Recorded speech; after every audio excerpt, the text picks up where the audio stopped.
Hello everyone, আজ একটি 5 HP motor বাঁধা হয়ে গেছে, তো কানেকশন করছি। এটা 440 মোটর, 3 ফেজ। তো 3 ফেজ মোটরের কানেকশন বহু রকমের হয়।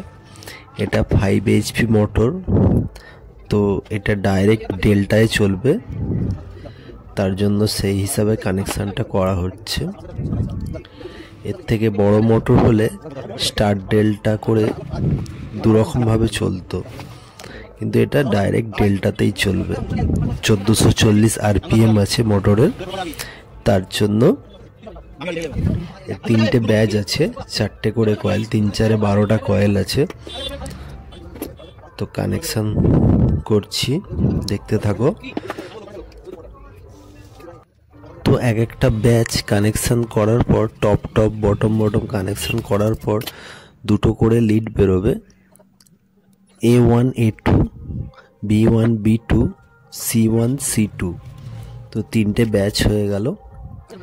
তো যখন আমি ডাইরেক্ট ডেল্টা কানেকশন করছি, সেখানে কানেকশানটা এইরকম হবে, A1 B2, B1 C2, C1 A2 connection হয়ে ডিরেক্টলি মোটরের বাইরে বেরোবে। এতে করে মোটরটি ডাইরেক্ট ডেল্টা কানেকশানে চলবে।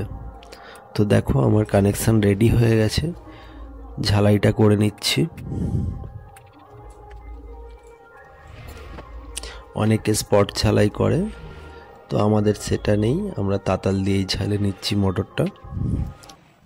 তো ঝালাই হচ্ছে, ঝালাই হয়ে গেলে ভালো করে ড্রেসিং করে সুতো দিয়ে আর টেপ দিয়ে, কটন টেপ দিয়ে বাঁধা হবে। তো ঝালাই প্রায় হয়ে এসছে, এই 2-3টে লিড ঝেলে নিলেই হয়ে যাবে। তারপরে স্লিপিং টিউব দিয়ে ভালো করে কভারিং করতে হবে। দেখুন, কভারিং করে নিচ্ছি স্লিপিং টিউব দিয়ে, না হলে শর্ট হয়ে যাবে, লেয়ার শর্ট। যাতে না কোনোটাতে টাচ হয়, তার জন্য সেপারেশন করে ভালোভাবে স্লিপিং টিউব ঢুকিয়ে দেওয়া হচ্ছে।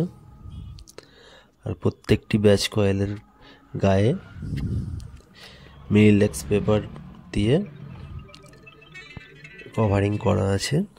আর এমনি যে কোরের ভেতরে নোমেক্স পেপার দিয়ে বাঁধা হয়েছে, 7 নম্বর নোমেক্স দিয়ে। এতে মোটরটা অনেক হিট সহ্য করতে পারবে, সহজে পুড়ে যাবে না। তো এটা আমরা 4mm তার দিয়ে লিডটা করছি, যেহেতু ডাইরেক্ট ডেল্টা কানেকশানে চলবে। তো বন্ধুরা, কাজটা কেমন হয়েছে কমেন্টে জানাবে। ভালো লাগলে লাইক, কমেন্ট, শেয়ার করে দিও। আর তোমাদের ওখানে কিভাবে কাজ হয় কমেন্টে জানাবে। আজ এটুকুই, থ্যাংক ইউ।